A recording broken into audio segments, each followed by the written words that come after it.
Hello, everybody.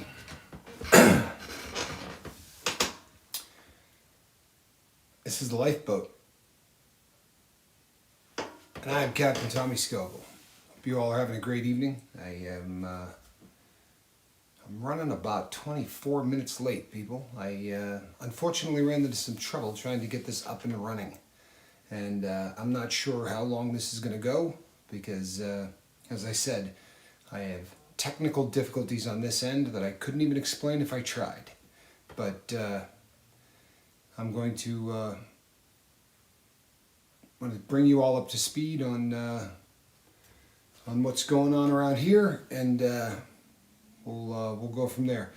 So if you're just joining us, welcome to the Lifeboat, Captain Tommy Scoville. And again, people, it's running about half an hour late, so I know that it's late in a lot of the U.S. of A. I'm not sure about the rest of the world where people are jumping on, but I know that we're getting to this a little bit late here. Probably not going to be the longest of live feeds. Okay. A little setup here, people. Give me a moment. All right. Well, we're going to see who we got. So I can welcome some people here. Let's see what we got here. So we have Infinity First, Flaming Jackson, Derek. Let's see, we've got the Seventh Son. We've got Deja Moores. We've got Boozy Boswell. I do not believe I have seen that name before. Boozy Boswell, welcome to the live stream. Really appreciate you being here. Charlie Mullins. Charlie, always great to see you. Derek. Captain is doing well. Thank you for asking. A little frustrated with some of the, as I said, some of the issues, technical stuff I got here. Deja Moore, yes, I will talk about how that last one, the way I ended that, I'm sure that it left some questions in people's heads. For that, I apologize. Kevin, always good to see you, Kevin. You're a gentleman and a scholar. Never miss anything we do. Really appreciate that. Let's see, we've got Wages World. I think I just saw Wages World, which is nice. Mark, it's good to see you. People, Mark is most assuredly my first mate. The amazing stuff that you're seeing here with the boat looking considerably different than it did the last time you were here, that is all credited to Mark. Mark, you've done amazing things. Really can't thank you enough. Flaming Jackson, always good to see you. Fiona, coming in all the way from Australia. Fee, good to see you. Jesse Brown, permission to come aboard. Yes, sir, please. I know you all have been waiting a while. I appreciate your patience. My daughter is doing well, people. I got a phone call from my daughter here just a little while ago, but all is good. All is good. Flaming Jackson, there's Mark Wages. Greg F, hello and welcome to the Lifeboat. Really appreciate you joining us here. People, tonight, like I said, I'm not exactly sure how long this is going to go. Anna, good to see you. Boy, we got a good crowd. I don't know how long this is going to go, people, but I want to talk about a subject that is really becoming near and dear to my heart. The more that people start coming on board the boat, this is something that is coming up more and more. Pepper Dojo, good to see you. Really appreciate you joining us. Sue Brown. Sue, I'm not sure I've seen you on a live feed. If you've been here and I missed you, I apologize, but it's great to see you here, Sue. Tommy, I think you're accidentally deleting and timing people out. If that is the case, I have no idea how. Truthfully, no idea. I'm touching nothing. If people are getting deleted and timed out, all I can do is apologize, people. No idea how that's happening. I'm touching nothing. So if that is the case, again, I have been having issues, technical difficulties of big problems. DJ Daddy-O says, somehow I was unsubscribed over the weekend. You know what, people? There are, I believe Sue Brown is a friend from Australia. That would be a friend of Fiona's. People, this happens often. This is a thing with YouTube. It is not a phenomenon that I can explain, but for whatever reason, YouTube will unsubscribe you. Now, and this is not unique to the Lifeboat. This is they unsubscribe people from other people's channels as well. It happens to me, where I've been unsubscribed from Chase the Heat so many times that I can't explain it. People, if you are being timed out, honestly, no idea how that would be done from my end. Mark could probably answer that. I most assuredly cannot, but look, ma, no hands, right? So if that's happening, I would like to apologize for that. Sue Brown, friend of Fees, we're not going to hold that against you. We're happy you're here. Let me see here. It's all good when you scroll the text. Sometimes it pushes that button. Here's the thing. That's not even... Anyway, yeah, I'm looking at the text up here this time. This is why I'm sporting the glasses. Actually, you don't want to know what I'm looking at out here, but this is someone who tries to keep this keeping track. It's one of the many Lindas that we have here on the Lifeboat. So if by some chance someone got timed out, then all I can do is apologize. Not sure how I would have done it. But people, today, again, I'm not sure how long this is going to go, but I wanted to talk to you about an issue that I get a lot of emails about. That I've spoken on many videos concerning forgiving yourself for the life that you led while addicted, while living in the life. For a lot of people, it is very difficult to forgive yourself. And although I've done many videos on it, it is just the first step in a process that hopefully ends with you loving yourself.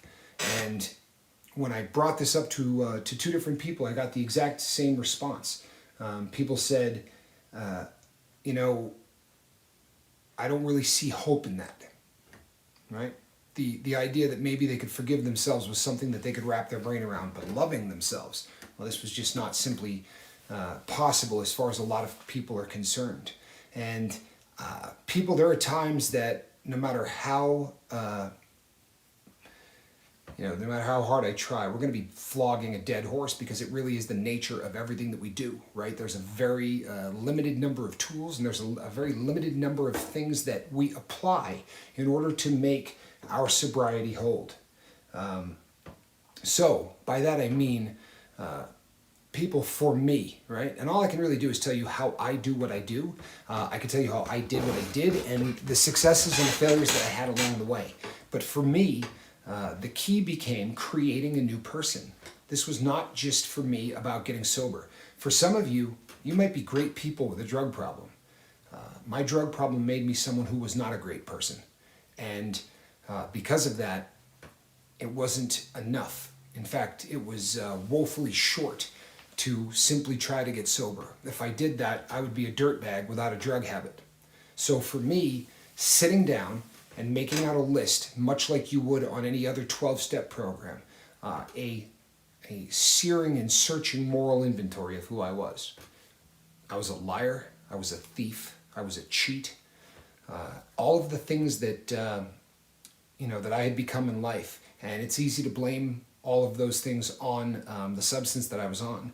And I assure you that played a really big part. It lowered my inhibitions, and over years and years and years of lowered inhibitions, I morphed into something that was awful, something that was reprehensible. So as I started to try to reshape my life, I made a list of what I wanted to be, who I wanted this individual to be. And people, if you start from scratch with that as a concept, may I suggest that what you write down on that piece of paper is, what kind of person could you love? I don't mean as a wife or as a husband. I mean yourself. When I made that list, every attribute I put on there was admirable. Every single attribute that I put on that piece of paper was something that I could love and respect. So I knew that if I could go from page 2 to page 3, if I could become the creature that I had designed, Hunter Haas, good to see you, brother. If I could become the creature that I had designed on paper, then I was going to be able to love that individual. I hope this makes sense. When people say I can't see ever being able to love who I am, you can't love the person you were. I completely understand that. When you're in the life, we are forced to live a very specific way.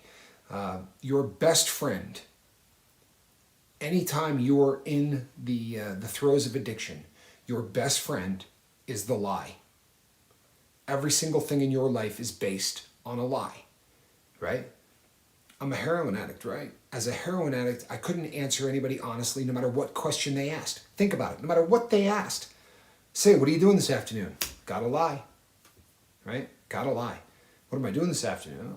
I'm probably going to steal something, and then I'm going to try to sell that for the purpose of getting some heroin. Then I'm going to either shoot it or smoke it, and probably spend the next 3 to 4 hours in a nod, right? Sitting around the house with my head doing this. Well, that's the truth. So whatever was going to come out of my mouth had to be a lie.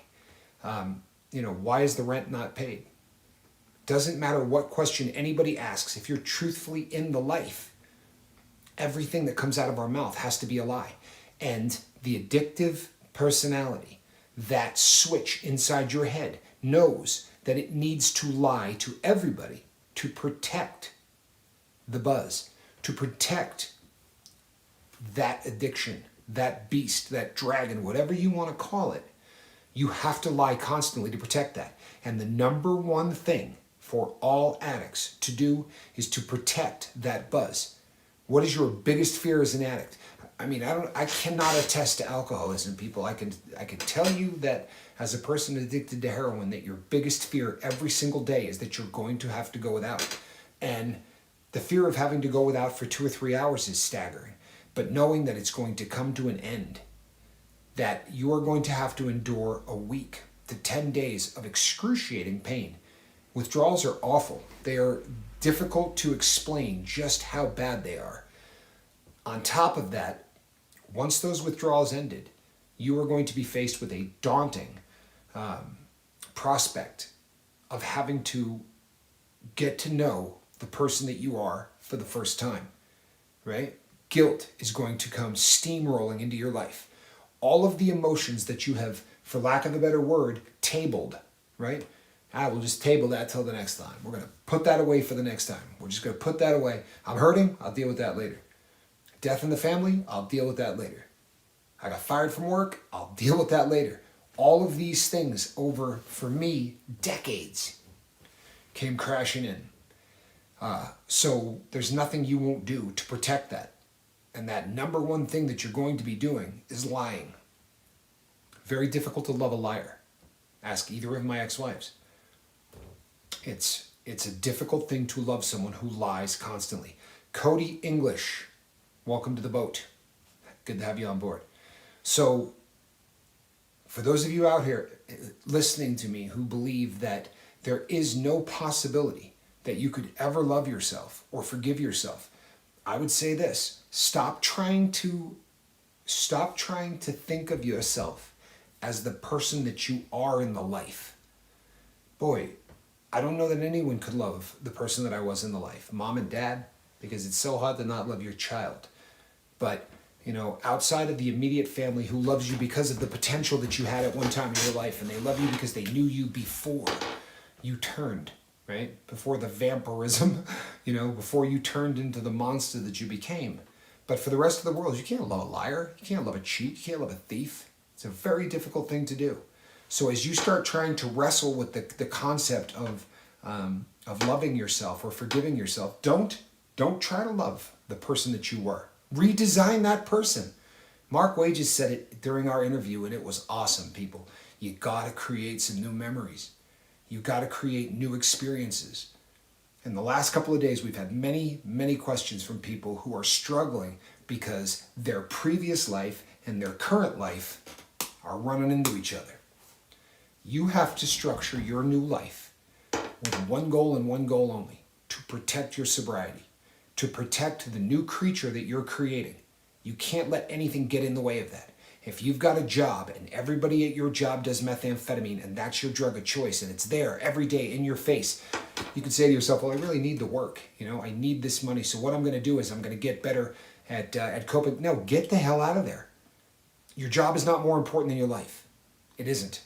I'm sorry, but that's just the case. It is not more important than your life. Brittany has eyes. Good to see you. I'm glad that you're here on board. Really appreciate you. People, Nothing, nothing, nothing gets to be more important than creating the new you, right? Nothing. Because if you allow anything to encroach in on that, if you drag anything from the old life with you to the new life, you're not going to make it. My experience is that if you want to drag anything from your old life with you into the new life, that thing that you brought with you is going to fester.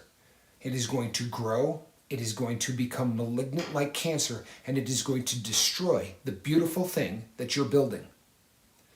You get people that say all the time, I feel really guilty, sort of turning my back on the people that I hung out with. What? The people you hung out with in the life hung out with you 90% of the time because you were in the life.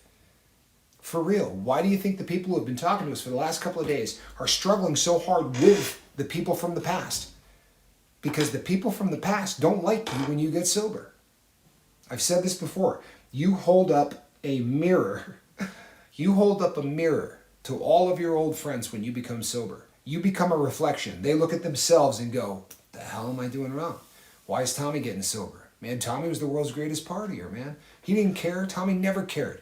What's up? And it forces people to take a good hard look at their life. No one wants to do that. Not when you're in it. Not when you're deep in life. You ever try to invite a friend to an NA meeting or an AA meeting? They would rather go and get a root canal done without Novocaine than go to a 12-step program if you're in the life. Oh, what an awful and terrible place to be. You want to be someplace left alone, if you're a heroin addict, so you can get the nod on and just be left alone. People, when I left the Northeast as a kid, I moved to Texas. And I shouldn't say as a kid, I was about 18. But I went and took a course to get a license to ride ambulance. It was what I intended to do to help pay my way through school and things of that nature, right? To make a living. I had a new wife and a new son, a baby boy. So I went and I took this EMT course. And in the process of doing this, I had to do clinicals, right? I had to go and ride on an ambulance, and so you're basically you have to do a certain amount at what's called a fire-based EMT. So I was in a firehouse. That was easy work because realistically you don't do a lot as an EMT. When people go out to fight fires, my job was to make sure that firefighters didn't overheat. So I spent a lot of time taking people's blood pressure, making sure that they were hydrated. We had this little truck that the air conditioning would blow so cold in that it literally, could make the place snow. And my job was to make sure that the temperature in there was set somewhere between like 47 and 54. And as these guys would come out, we would get them in there, just take off the jacket, leave the bunker gear on, and get on there and cool off long enough to hop out and get back into the fire. And we'd rotate guys through. The point being, very easy work. I'm not doing CPR, and I'm not, working with people who just had an arm cut off or any of the things that would be a real challenge to an EMT. So that was cush. You spend a certain amount of time there. You got to do 2 weeks or whatever. Then I went to an actual trauma, a real no-lie ambulance where I was riding on a Type 2 ambulance, and I was going out there and dealing with the real thing. And we dealt with drug overdoses constantly. At the time, tar heroin was really sort of making its first inroads really, really deep into the United States. And in Texas, it was an epidemic. And people were dropping like flies. I mean, literally, there were times where you would be working on 2 or 3 or 4 overdoses in a day. People, when someone overdoses on heroin, or someone overdoses on OxyContin, or someone overdoses on morphine, or anything that is related to the morphine molecule, right? All of those opiates are some variation of the morphine molecule. So when somebody overdoses, you bring out naloxone, right? Where that's the substance. The name brand was Narcan. And what you do with Narcan, I'm sure a lot of you who are listening to me, if you've been in that, if that was your drug of choice, you're real familiar with Narcan and how it works. But you draw up a syringe with Narcan in it, and you stick it in. You don't have to find a vein. This is something you go IM, right, intramuscular. You just shove it in there, and you give the first dose. And the way we were trained to do it was you go right butt cheek, left butt cheek, right shoulder, left shoulder. So you do up to 4 doses. 99% of the time, unless the person has a ludicrous habit and it did a massive amount, that first shot is going to knock all of the opiates off of the brain stem, right? Off the opiate receptors. It's also going to bind all of the rest of it that is coursing through your blood, bind it all together and bring it on over to the liver. But what happens is you will go into withdrawal instantly. You will go from being the highest person in the world, literally at the doors of either heaven or hell, right? You are dead for all intents and purposes. By the time we were called out there, the lips were blue, right? Cyanotic. This person's gone. So you go out and you start doing CPR and then you hit them with Narcan. And the reason I tell you this, people, is when we would bring these people back, right? Keep in mind, this person was dead, right? They're not breathing. Their heart's not beating. Without us there, they're going to die. Do you think they were happy when we brought them back to life? They would swing at you.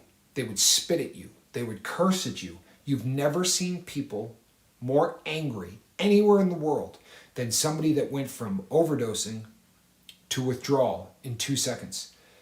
When the overdose kicks in, they are so relaxed that even though they stop breathing, the body won't start again. It's not a matter of your heart slowing down and stopping or any of that. Your respiration's stopping. Once your respirations stop, all of those bad things begin to happen. But they're so relaxed that they stop breathing. For someone who's a heroin addict, that's about as good as it's going to get. Truthfully, I mean, that's what you're trying to get to, that feeling of ultimate relaxation. You put the Narcan in and that person comes back from the dead and they would yell at us and they would say things like, man, I felt so good. And we'd say, no, you were dead, right? You were dead. No, I was fine. I was just high. You guys are idiots. And they were violent. That's how we are in life, people. That is really a metaphor for exactly what it's like, right? We're dying in our world. And people like us, people who care, go to the addict. And we are Narcan. We're not just the mirror, right? We're Narcan. We're going to these people and saying, no, you're not doing great. You know, you're not just high. You're dying. You're destroying your life. And whether you're bringing them life-saving Narcan or you're bringing them a life-saving message, right? Doesn't matter. Either way, they're not going to like you. It's the truth. People, do you know how many times somebody clicks on, do they go into withdrawal? Just got a question. Do they go into withdrawal after Narcan? Narcan is withdrawal. It is a shot that literally gets rid of all opiates in the body. Are you going to go into withdrawal? You are going to go into the most vicious withdrawal in history. And the reason for that is diacetylmorphine, right, heroin, has a 72-hour life in the body. So you do a shot of dope on Monday, you've got all of Monday, all of Tuesday, and most of Wednesday before that is leaving the system. So anybody who's addicted to opiates who quits on a Monday, when Tuesday rolls around and you're in full-blown withdrawal and thinking this is the worst it's ever going to get, you still have opiates in your system, right? So as bad as it is, most addicts will tell you, especially if they have kicked or tried to quit, is the term that addicts use is kicking. But if they've kicked a number of times, if they've kicked 50 times, 100 times, whatever, if there's somebody that has tried this often, the one thing that almost all hardcore addicts of opiates will agree on is that day 3 or day 4 is the worst. That's the day that there's no longer any opiates in your system. That is as gnarly as the withdrawal is going to get. Right now, there's nothing in there relaxing you in the slightest. All of the opiates that you had in your body is gone, right? Back to Narcan. You hit somebody with Narcan and press it in there, the exact same thing is going to happen, but you're going to go from I'm so high, I'm not even breathing, to day 3 in 2 minutes. Oh yeah, they're going to go into withdrawal. And the other thing is that the Narcan is going to stay in the system for a period of time. So they're going to have a difficult time overcoming the fact that they're in that withdrawal, right? That precipitate withdrawal that comes on from Narcan. It's not like if you just sit down and snort a little bit of dope right then that you're going to be back right as rain. It doesn't really work that way. Or if you do a shot, I'm not saying it's not possible, but it's very, very difficult. So yes, it puts you into withdrawal. But people, what I'm really trying to emphasize is this. It is such a perfect metaphor for the entire process of trying to help somebody that's in the life. Whether they're in the life as an alcoholic or whether they're in the life as somebody who's doing meth or anything else, you can be saving their life the same way I did on the ambulance, right? What the boat is Narcan to an addict. This is the opportunity for somebody in the life to get sober. And you'll read in the comments section of people that say, man, I found this group of people, you all, I found this group of people and I got sober. You're Narcan in this metaphor, in this illustration. You people are the magic bullet. You people are the way out of the life that these people are living in and dying in. It's just like a shot of Narcan. And just like that person, no one wants to be helped. You know, when people say, no one's going to quit until they're ready to quit. Man, BS. I'm sorry. I've never met a heroin addict ever that was ready to quit. There always had to be a catalyst of some kind, and very often that's that clicking ratchet sound that you hear when handcuffs get put on your wrist. Why am I here today sober in front of you? Because I got arrested and thrown in prison. I got put into the shoe where I could no longer procure any dope. And then, after about 28 days of not having anything, wow, I found out I was ready. But if the day I went into the shoe I had access to any heroin, trust me, I would not have been ready. There are times, people, where am I still on Suboxone? I take 8 milligrams a day, every single day. Now here's the thing. I did not, I spent better than 6 years without taking Suboxone. So I got sober inside the prison system and did not take Suboxone as a way to get sober. I just did it. And as I was leaving, as I was getting out of federal prison, I was contacted by a program set up by the federal government called drug-assisted therapy. And what they do is they go through and call out specific individuals and look at their criminal record. They look at things like IQ. They look at certain characteristics that they're trying to satisfy. They want somebody who has been successful in life, whose only problem is, long-term opiate abuse. And I'm talking about someone that, an educated person who's really not stupid, but, you go to prison the first time and it doesn't take. You get out of prison and go right back to dope. Is there any logic in that? Of course not. It doesn't make any sense. Well, for someone who has been addicted, there's a difference in the eyes of the government, especially for this particular program, between someone who is addicted and someone who has opiate dependency disorder, right? Someone who has opiate dependency disorder, according to this program and according to the people who run it for the Bureau of Prisons, which is an offshoot of the Department of Justice of the United States of America. This organization goes and they review people and they determine whether or not they believe that Suboxone is the magic bullet for you. If they can just get you on Suboxone and for drug-assisted therapy, they're not trying to get you off of it in any way, shape, or form. When I started to take Suboxone, I was not under the influence of anything. I had been sober for better than 5 3/4 years. And what happened was I went and saw the doctor. They put me through the thing, and the doctor said to me, I was leaving the area that I was in, where I was basically babysat at all times. Very similar kind of to a halfway house, except the people there that you're with. I had a job in the real world. I went out and I did things, but the people babysitting me worked for the Department of Justice and the Bureau of Prisons. For all intents and purposes, I was in a prison without a front door. I could walk out. I could do whatever I want. I could go to McDonald's.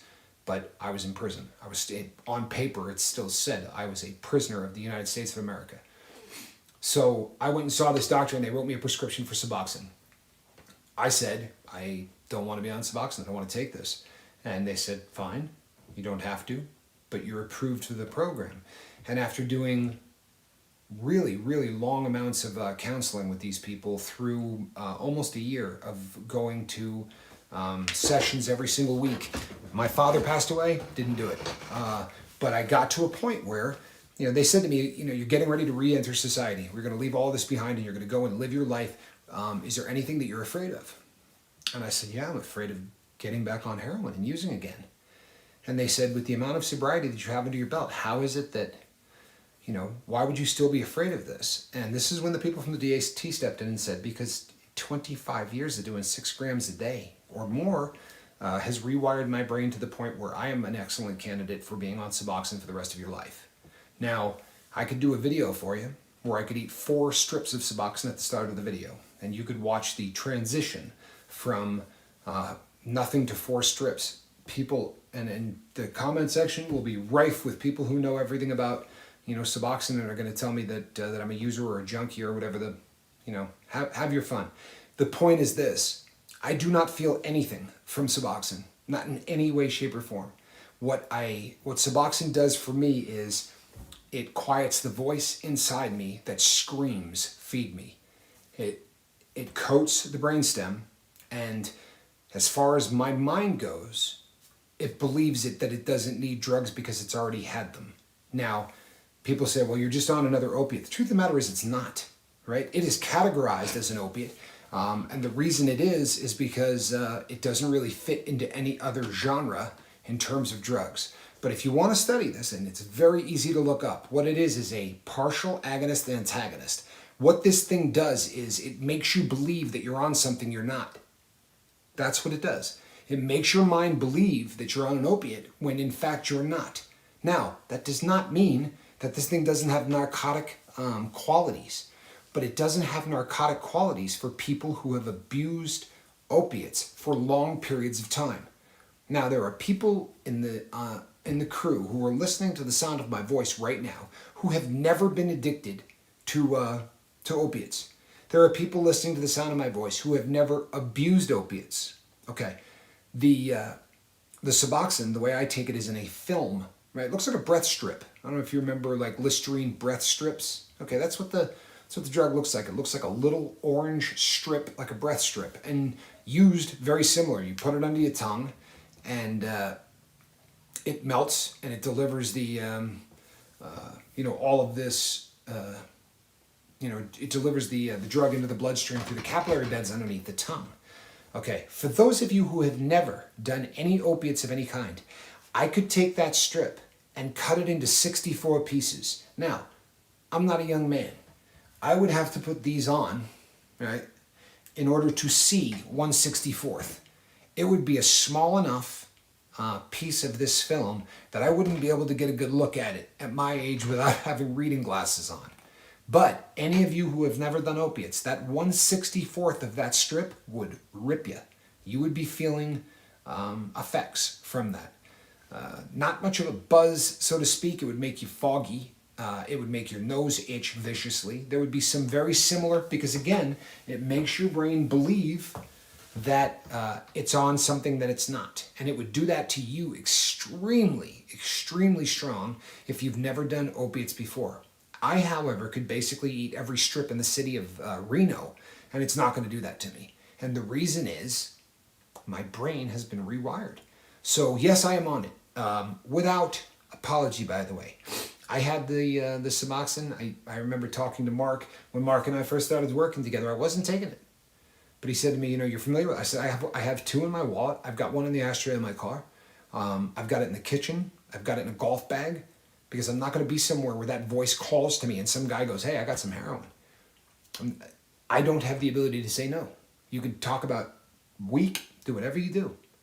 I have no problem with that. You have your opinion and you're entitled to it, and I don't have a problem with that. For me, people, this is my insulin. For me, this is my blood pressure medication. For me, this is the magic bullet that makes me stop craving opiates, and I need it. It's plain and simple. I did really well. I started taking this when number 5 died. That was when really I started to, that's when this became an issue. Was when number 5 passed. People, I don't know. For those that want to hate, I've just given them a whole bunch of ammunition. But do me a favor, just make sure you hit the down vote, because those count just as much as the up votes. People, no one's renting space in my head anymore. It's just how it is. I have found a way that I can be a very productive member of society, that I can live the life that I dreamed about, right? I get up every single morning with the sun, and the last thing on my mind is dope. And for somebody in the life as long as I was, if somebody walked through the door right now and that door behind me opened and somebody came in and said, hey, Tommy, I got China White and I got Black Tar and it's the best of either. What do you want to do? I couldn't do it right now if I wanted to. Literally.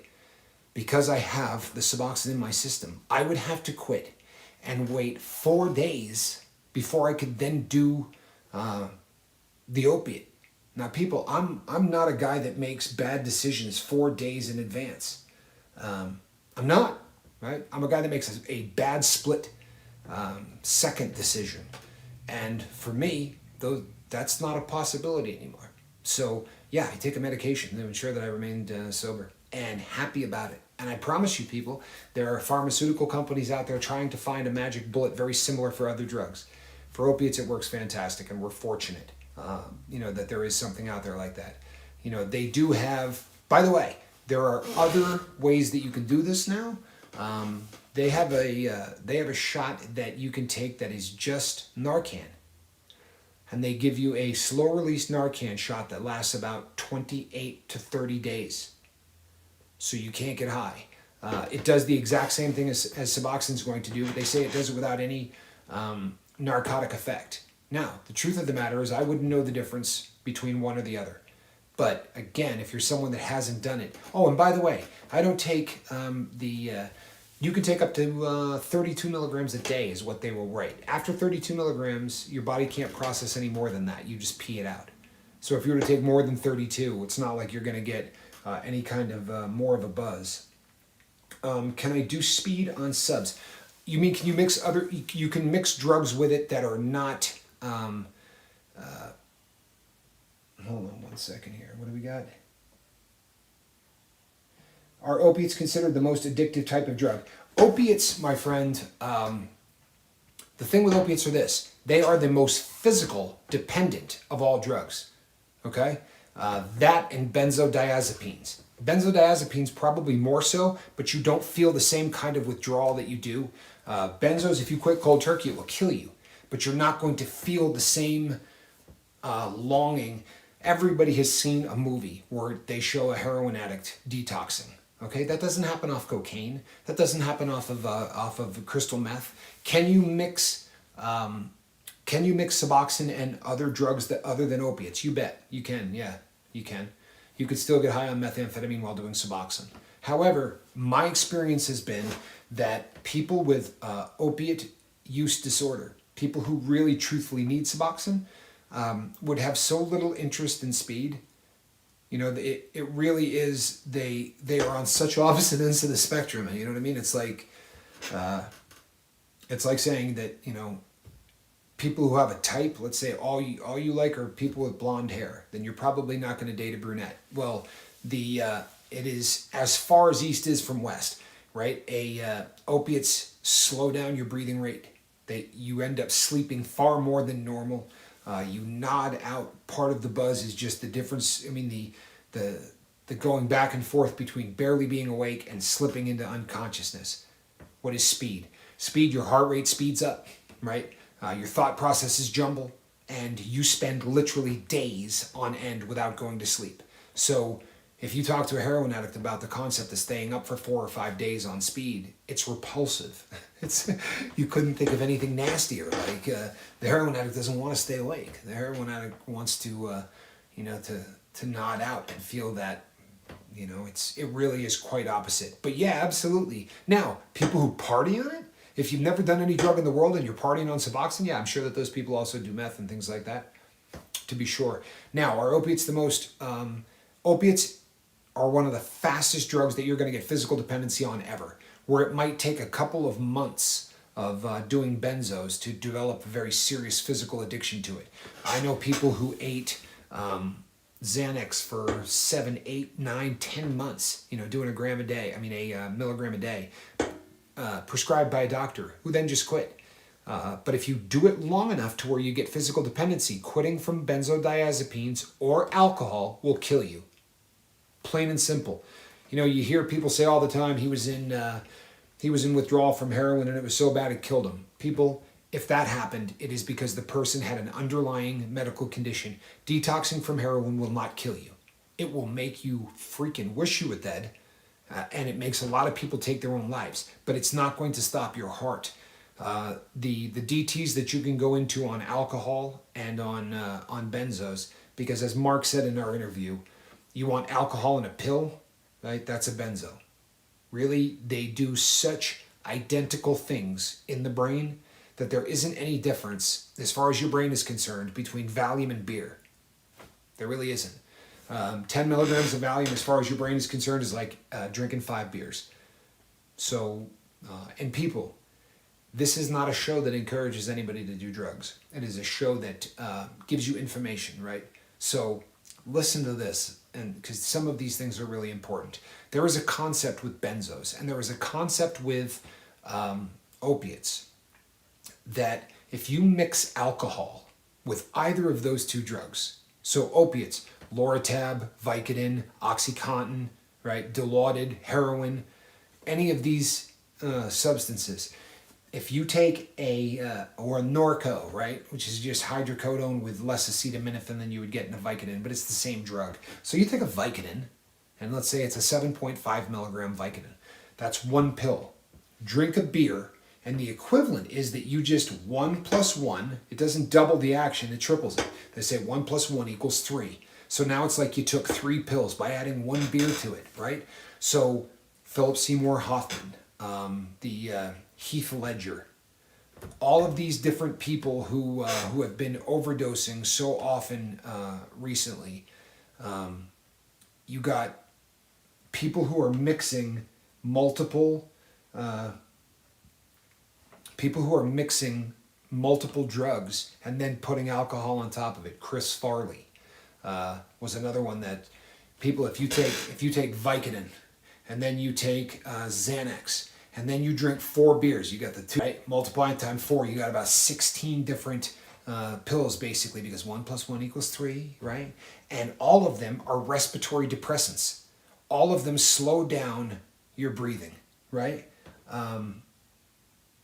And when you start to slow down respiratory, if you start slowing down your breathing, then you are in serious danger of expiring, right? These are the type of things that kill you. So, if you're in the life, people, don't mix opiates, don't do heroin and Xanax, right? And for the love of God, don't drink with any of this stuff, because what happens is you will literally just stop. You will literally just stop breathing. And you will be very happy. Nothing wrong with a little Oh, this is somebody says, there's nothing wrong with that. He says there's nothing wrong with shrooms and there's nothing wrong with weed. You know what? I'm Bucklow. I'm not here to. He says, what would you say to a college student who's never use drugs but thinks shrooms are not harmful and just want to try it for fun? I wish I had the picture here. There are a lot of people who have seen it. My best friend in the world, one of the most talented skiers I ever met, stepped out of a window on hallucinogenic drugs, right? On trip drugs. And your trip family of drugs, right? You're going to have, mescaline, LSD, PCP, obviously to the extreme, psilocybe cubensis, which is your psychedelic mushrooms. People, they call it trip drugs for a reason. If you take this in a perfectly monitored situation, right? They put you in a very safe place and you're given a certain dosage and they regulate the dose. But the way that these things come to be, people, is they grow in cow crap, right? For the most part, the spores are eaten by cows. The cows then defecate the spores out, and the mushrooms grow overnight in cow patties. I promise you, people, there's no way to look at that and go, I wonder how much is in that cap. I wonder how much is in that cap. I wonder how much is in that stem. I've done it so many times I can't tell you, but I wouldn't want my kids doing it. And they're any of the trip drugs, you do run the chance of psychotic episodes and really bad things happening. My friend was in San Francisco the night of a Grateful Dead concert, and there was in a building that was like this, right? So you got the windows, this is the corner of the building, right? So the two windows were close. You could look from one room into the other, right? And he just thought, well, I'm just going to step from this one to that one. And obviously that didn't work out. And he fell 90 feet, and the most talented skier I ever met has spent the rest of his life in a wheelchair since. And I'll tell you what, he has made the best life you possibly could make for a person. He is went and got his master's degree, and he's been very successful, and he buys and sells real estate, and he's happy. But he'd be a lot happier if he had his arms and his legs. I don't recommend drug use to anybody anymore. I just don't. And it is what it is. I don't recommend weed to people. I don't recommend anything. I really truthfully believe that you can have a fantastic life. You can have fun, and you can enjoy every aspect of your life without the need for drugs. Now, if you want to do it, I'm not here to tell you not to. It's not my job. It's not what I do. I help people who are already in the life. That's my job. That really is what I feel like, what my calling is. Now, I can tell you everything there is to know about the stuff. I think what you do is research the ever-loving crap out of it and then make a decision if it's right or wrong for you. And if that's what you're going to do, if you're going to do mushrooms, don't eat them inside. Don't sit in a room and watch television. Get out into Mother Nature. If you're going to do any kind of trip drug, get out into Mother Nature and don't climb trees. Don't do anything that's going to get you off the ground. You have to be very careful because depth perception is gone. You'll hear, everybody loves telling stories about the time that they ate mushrooms, and I literally was talking to Disney characters. Like, I don't know where they got their mushrooms, because I've done a ton of LSD. I've done a ton of every trip drug you can think of. I never talked to anything. I never saw anything come to life, but I've had visual and auditory hallucinations that were at times terrifying, and at times were fun, but God forbid you had to do something that was productive. You understand what I'm saying? Like, I have seen where you get a step-down effect, whereas I'm looking at you now, the distance between this part of your face and this part of your face looks like it's 2 feet apart, right? So it looks like steps.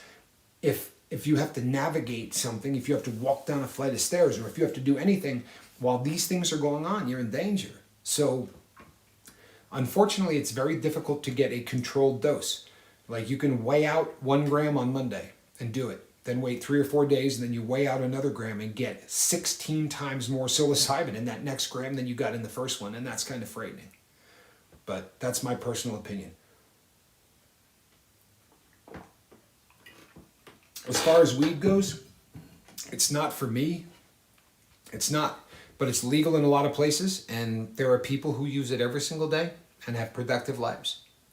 There are people who use alcohol and have productive lives. I'm not here to bag on drugs and tell people that they need to live a life that is the same as mine. What I'm here to do is tell you that if you become addicted to drugs, you're not a dirtbag because of it, and that there is a way to be let out of that so that you can go and have a productive life. If you have never tried a drug and you're considering trying it for the first time, research the crap out of it. Go online and research everything you can. And then if you really want to come and ask the captain his opinion, then I'm going to give it to you. But that's not my job. Since you asked, I don't recommend drugs for anybody. I don't. It's a slippery slope, right? Let's say you start to try one of these drugs and it's the greatest thing you ever did in your entire life. As far as you're concerned, this was the greatest thing that ever happened. And what that means is you're that cat with the switch. You are that person for whom you can get addicted to just about anything. I remember the first time that I did heroin, the first time I ever did the stuff, I looked at the guy I was with and I said, I want to do this for the rest of my life. This is how I want to feel. And he went, oh, right? Oh, crap. He's like, man, don't say that. I said, nah, I'm telling you right now. This is it. This is how I want to feel for the rest of my life. Now, that may sound crazy to you, but it was like my whole life I had been waiting for that feeling. I didn't have a chance. I didn't have a chance. But when people say, God, how do you agree to do heroin the first time? It's just a stupid thing. Why would you do that? Well, you don't, right? I wasn't 13 and said, all right, let's do some heroin. What I did was I started recreational. right? And it really was. To me, I stopped doing things that normal people do. Don't you pick on my squeaky chair, man. I will throw this thing through the window. I'm having that kind of day. No, I'm just kidding. I started out just catching a buzz. And that buzz went to anything. You know, if there was something out there, I had the desire to go try it. Whippets? Oh, we got to try that. Right? Nitrous oxide? I got to try nitrous oxide. That sounds awesome. LSD? Let's try it. You got this? Let's try it. I was a trash can. I was a receptacle for anything. Anything that you could put into your body to get high. I didn't care what it was. I didn't care how big a dose it was. And I was the guy that if you said, boy, you know what? That was awesome. I did 2 pills. I can't tell you how much fun that was. I'd look at the guy and be like, give me 4. You know? He liked 2. Come on, give me 4. Let me try 4 of them. That's who I was.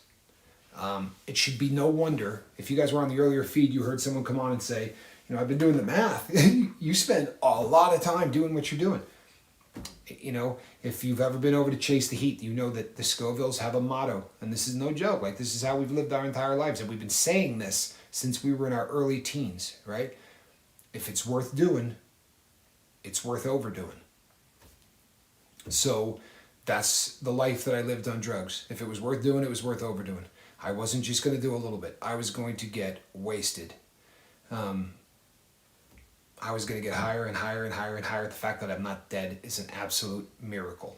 It really is. So now that I'm out of the life, of course I'm going to do this the same way. The goodbye letter. On the last deal, I said that I'm encouraging everybody to send me, if you write a goodbye letter to your drug of choice and send it to me. And I'd like to read some of the best ones on the air because I think they really help people. I read one just recently that helped me as long as I've been sober. It really does help to hear these.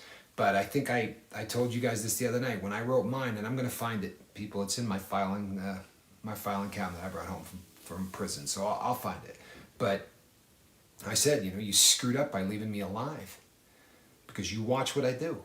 I'm not going to be content to just go out there and say to people, hey, you really need to not do drugs. But no, I'm going to become that freak. I'm going to become that guy that says, you know, every minute of every day I'm going to dedicate to trying to make sure that people don't become what I became and to make sure that people can live a life happy as a pig. And you know what? Happy, not content, right? Not existing, thriving, living the best life you ever lived without that stuff.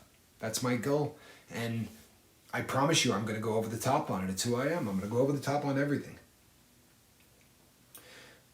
Deja Morris said something about, I won't make you walk the plank for that. No, you don't have to worry about that because I'm really the only person around here that gets to say, walk the plank.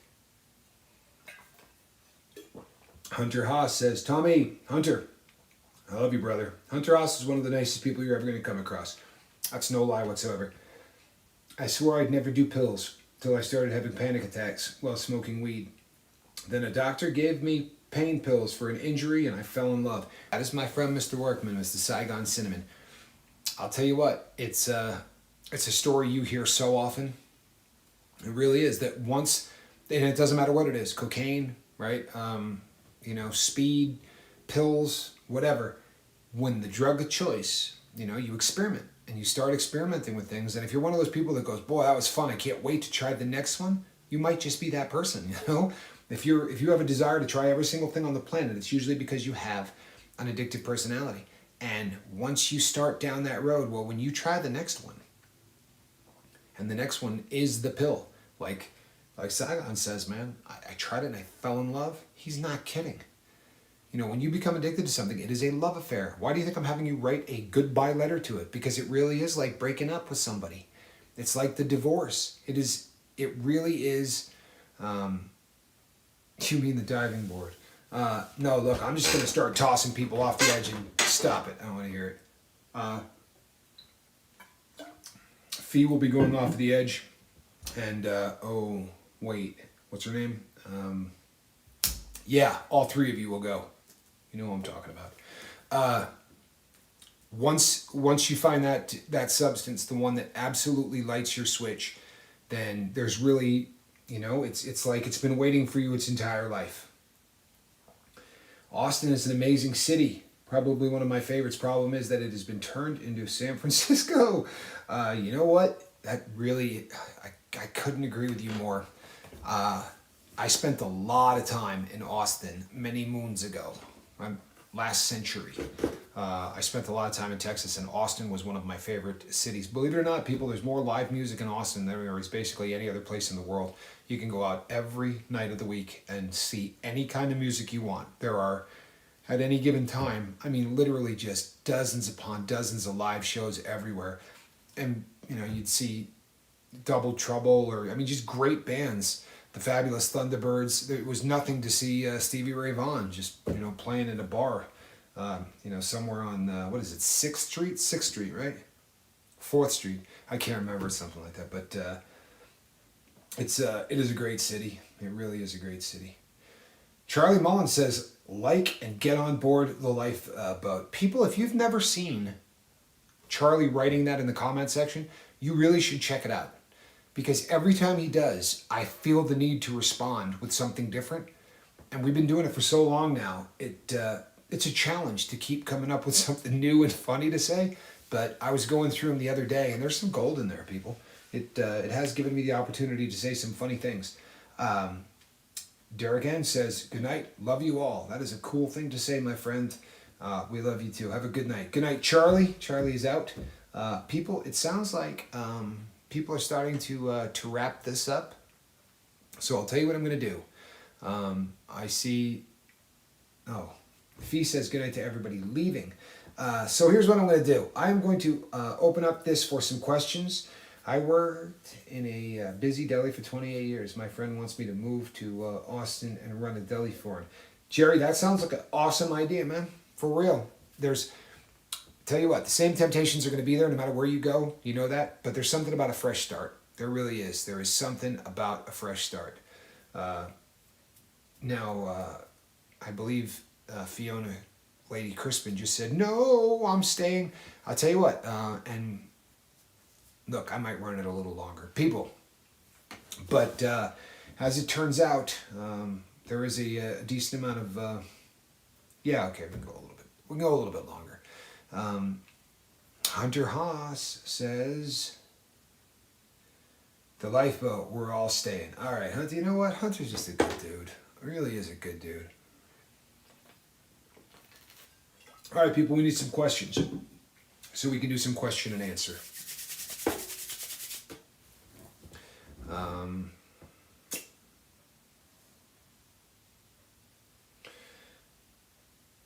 We're rowing the boat. Oh boy, Mike Hawk, not stopping yet. You know what? Truthfully, there's no stopping. Occasionally, we got to pull the thing over and put a little fuel in it. I have... love you, Tommy. Good night, says the Peppa Dojo. Good night, my brother. Really appreciate you stopping by. It means the world to me. That is the truth. Appreciate you being here. Yeah, occasionally we got to refuel. Speaking of which, people, any of the insomnia remedies, I've researched insomnia, and I get a lot of emails about it. I am open to anything that people want to. Guys, I gotta hop off. I love you all bunches and bunches. That's Anna. Anna, we love you too. Just don't have us rowing like Ben-Hur. Not only am I going to have you rowing like the movie Ben-Hur, but I intend to water ski behind it. So get on it. I'm going to have to be rowing seriously hard. No, people I'm working on, I can't even tell you. I'm working on either 5 or 6 days into this this particular bout of insomnia. He has a question for a friend. His name is Johnny. Oh goodness, let me see what this one says. Because Saigon is a funny dude. So let me see what Saigon Simmons says. I have a question from a friend. His name is Johnny, and he wants to know if you have seen his wrench. You know, that really is funny. If you happen to run into Johnny, and look, I'm not sure if we're talking about the same guy. Does this guy kind of look like me, only way older? Kind of a white thing going on here, beard down to here, that he gets all kind of napped and pushed up together. Just, oof. Okay, well, if that's the one you're talking about, you can let him know that it hasn't gotten back from the platers, right? I felt really guilty giving Johnny a wrench that was not gold plated, so I sent it off, and I've been waiting kind of a long time for it to come back, but it's out of my hands, man. What am I going to do? I sent the thing off, The best I can do is, my hands are tied. I sent the thing off. If you run into Johnny, you can tell him that I did do that. Mike Hawk says, I quit taking melatonin. It became a habit that I didn't enjoy. Some unpleasant, intense dreams also. You're not the first person to tell me that they've had some dream issues with melatonin.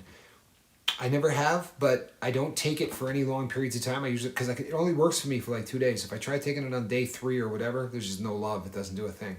So I've never taken it for any length of time, but yeah, so I don't know. Buck Lau says, would you agree that nicotine can be useful for harm reduction, vaping, non-combustible tobacco, etc.? It's sad how many people think nicotine causes cancer, which has been debunked. Buck Lau, I'm probably going to shock you with this one. But, oh yes, I'm looking there. I am probably going to shock you with this one, but here is my opinion on nicotine. My goodness. I'm sorry, people. No, I was in the wrong section. I apologize. Nicotine does not cause cancer, and the only problem that nicotine has at all, and it's manageable depending on how you take it, is that in super high quantities it tends to cause small amounts of hardening of the arteries. But there are many doctors who believe that that a small dose of nicotine is actually probably one of the most effective forms of stress reduction known to man. I know that I shouldn't say that out loud and people are going to hate me for it, but I'm not going to lie to anybody. Nicotine isn't the issue. The issue is the delivery system for nicotine. Smoke, when you light something on fire and breathe it into your lungs, that's a bad thing. Whether it's weed, hash, coke, heroin, anything, right? Things that burn, that get inhaled into your lungs. Now, vaping tends to come in at a lower temperature. There are going to be people who go off about the number of people who died, right? Those 8 kids died. Those 8 kids did not die from vaping.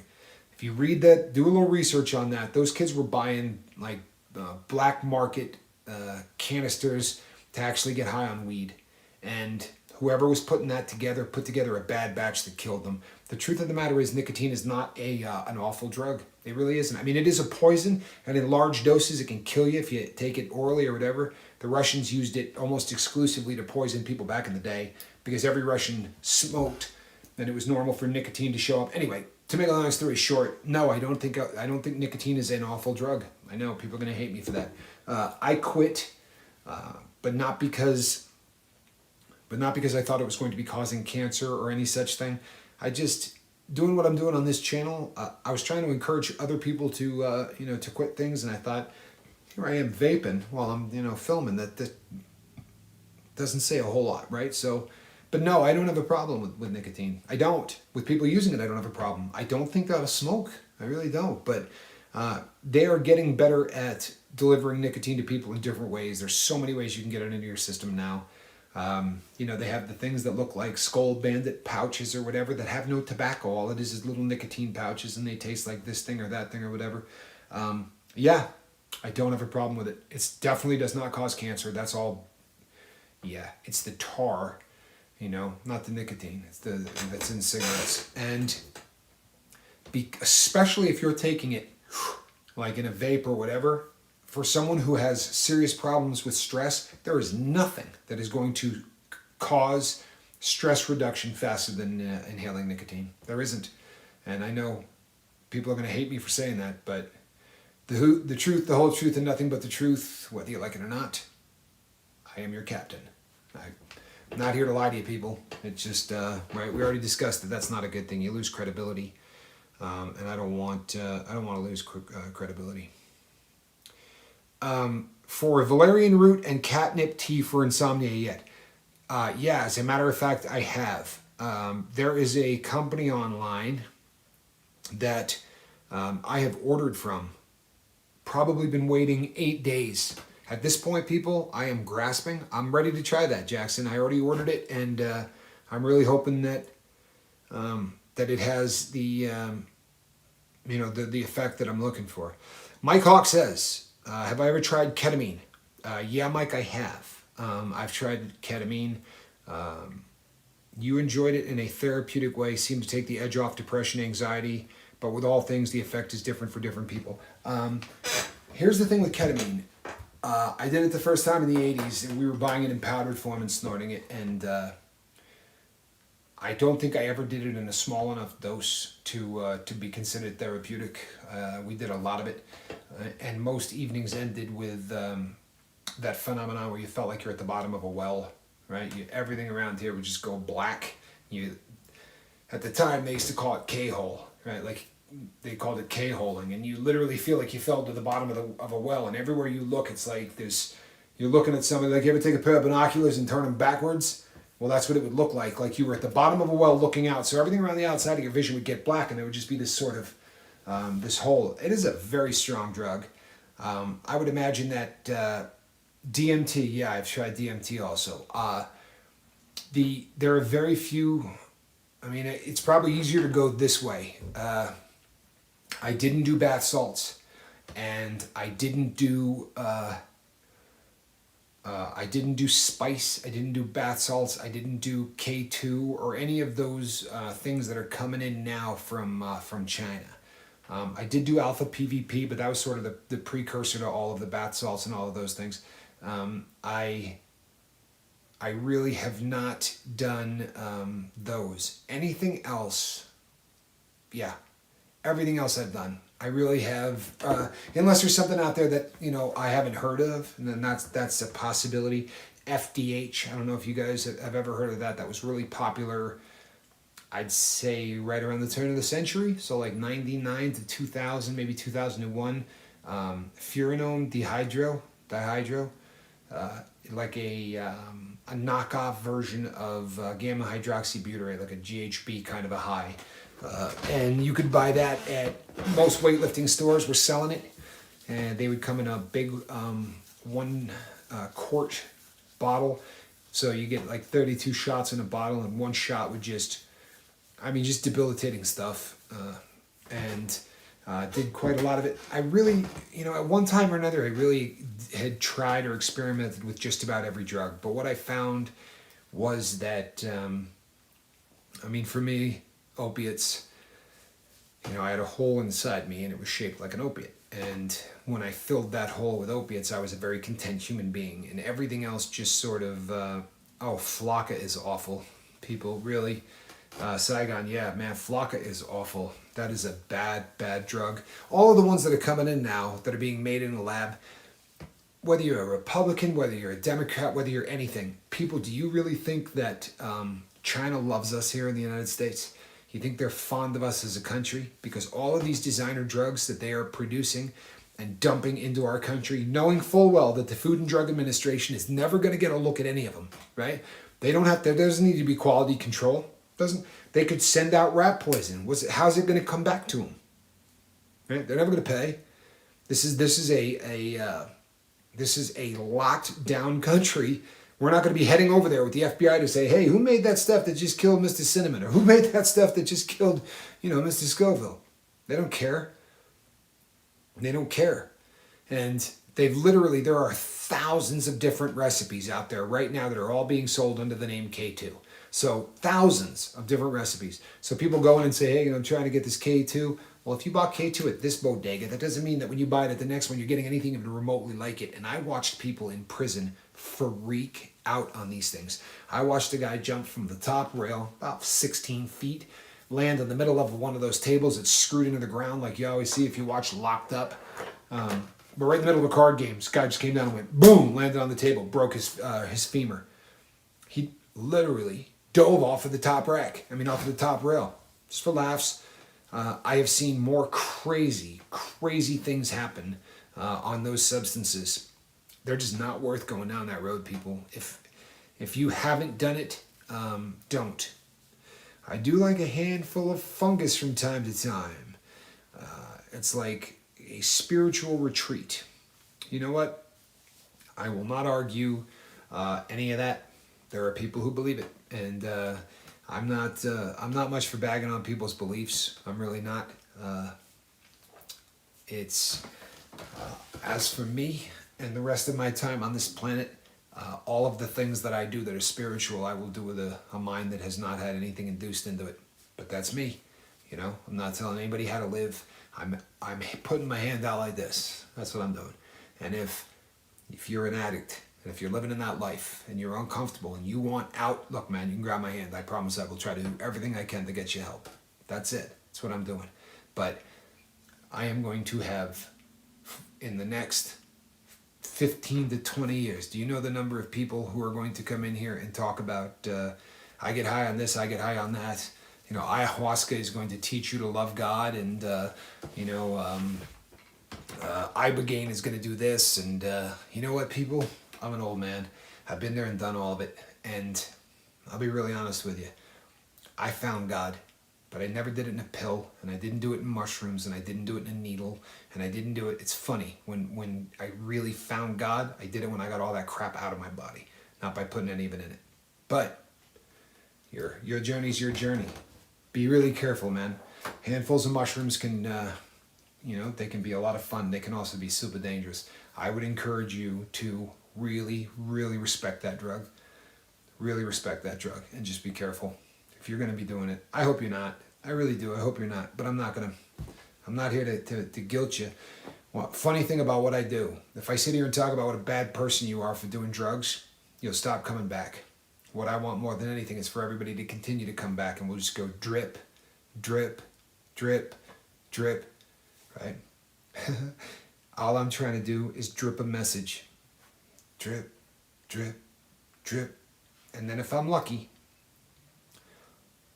that works, and you stick around, and you decide to take this journey with me.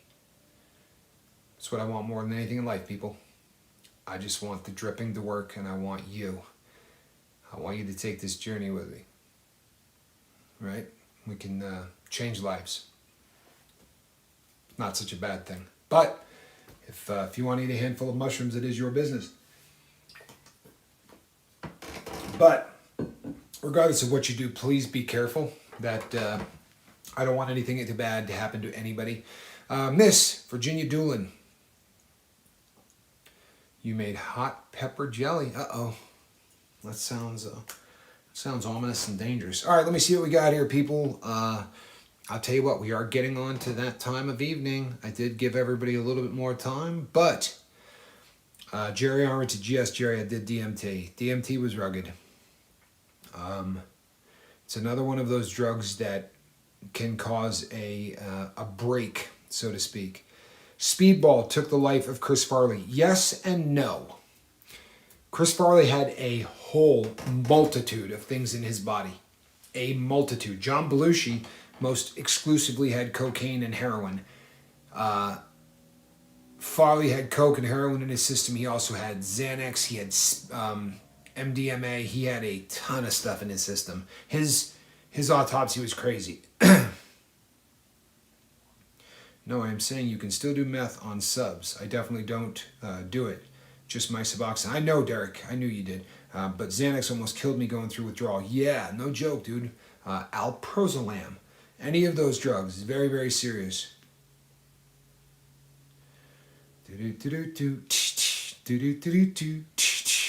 Nicotine is the most addictive drug, says Jesse Brown. You know, here's the thing.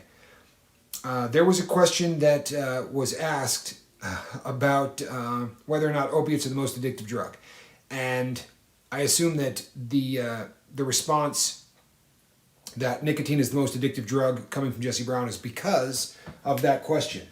And no disrespect, but that is not the truth. Now, the reason that has become so popular, the reason that they say that nicotine is more addicting than anything is because of the delivery method. If you inject something, it takes longer to get into your system than it does to smoke it. Smoking is the fastest delivery system to the body.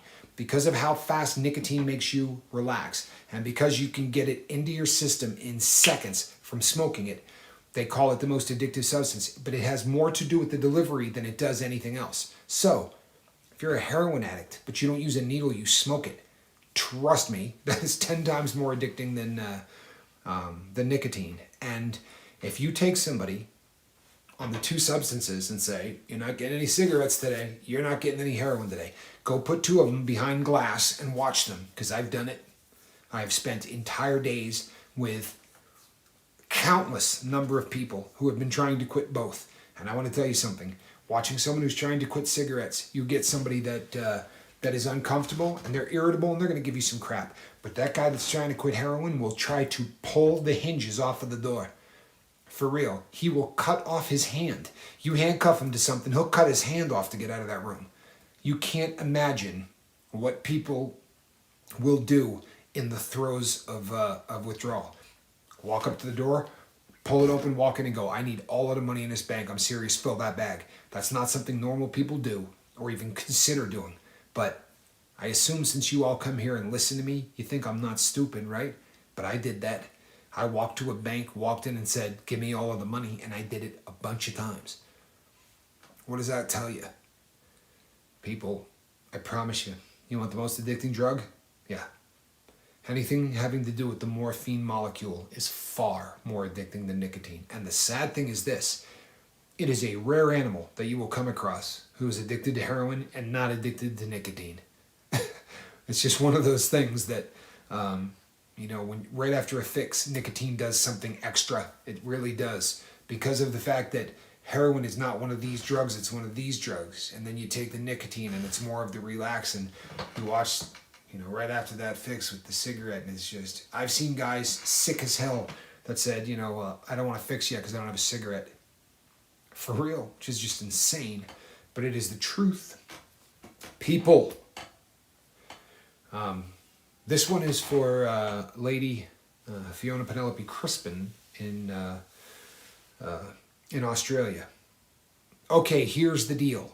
We're getting on that time of night, people, and I have people. Honestly, I would like to stay here and do this with you for the next 3 hours. However, truthfully, the number of hours of sleep I have gotten in the last 7 days is frightening.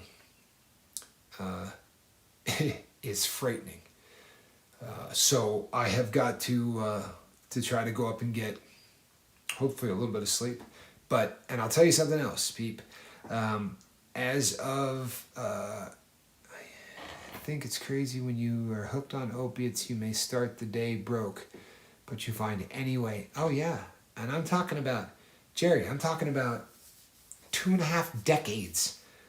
Every single morning starting the day broke, but then going out and getting enough money to fix. That's, that really is one of the, yes I did. That really is one of the craziest phenomenon for opiates. There's no two ways about it. Don't make a big deal of it, FP, or I'll just have to tell them all over again. You want me to just tell them? Just type it up there. This thing. All right, people. I want to thank everybody that's been on all of these live feeds. Oh, and I got a couple of shout outs to some people that have been really, really kind. I got a couple of comments that you'll see where people said, "Hey, do me a favor and put together a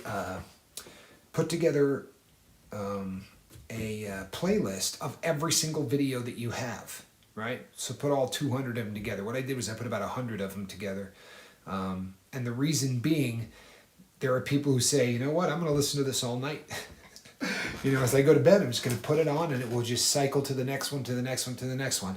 And I'm sure that you're going to be staying up and listening to every one of those. The fact that people are asking for that is astounding. The fact that you're all rallying behind this and behind the mission to get this thing to the next level means the world to me. It really does. It's nice to know that you're not alone in your mission. It's nice to know that everybody is pulling for the same team, and it's just nice to know that you people are rallying to make something that I spent a long time planning and dreaming for. That you're doing everything you can to make it a reality. That touches me. It really does. It tickles me, and it's humbling. It really is. But yeah, take a lesson from it, people. Tell you what. You know what? Tonight we got a whole list of videos in there. There's one called Season 1. It's got 99 videos. I would suggest watching them back to back, right? Let's get this thing over. We need about 750 hours, right? That may sound like a long time, but when you got 3,300 of them already in the can, we are so far On our way, people. We are this close. We could be 10 days away. Excuse me.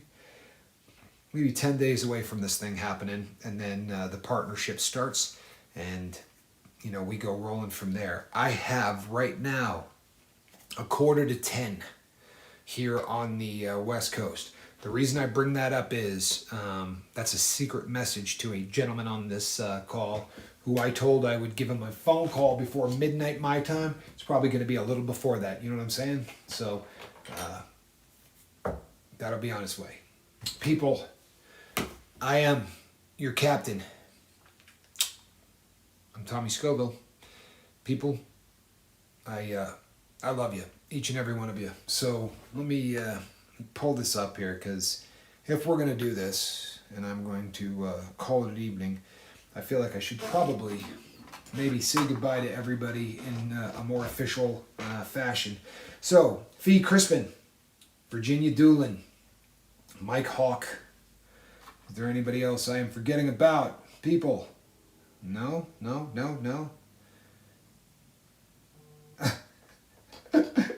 Oh, there are so many funny people here. Deja Moores. Okay. Good to see you. Who else have we got? We've got Sue Brown, Jerry Armitage. Good to see you, Jerry.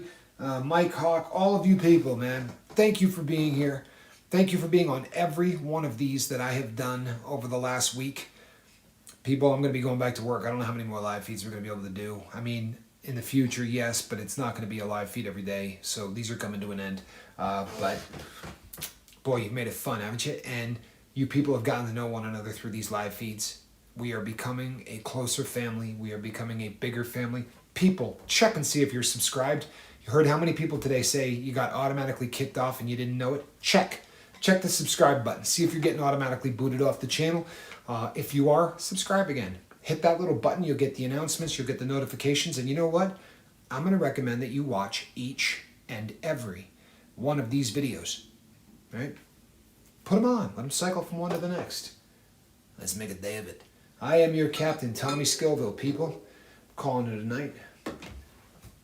Thank you, everybody. God bless. Do me a favor. Go out there and save somebody. Time's of the essence.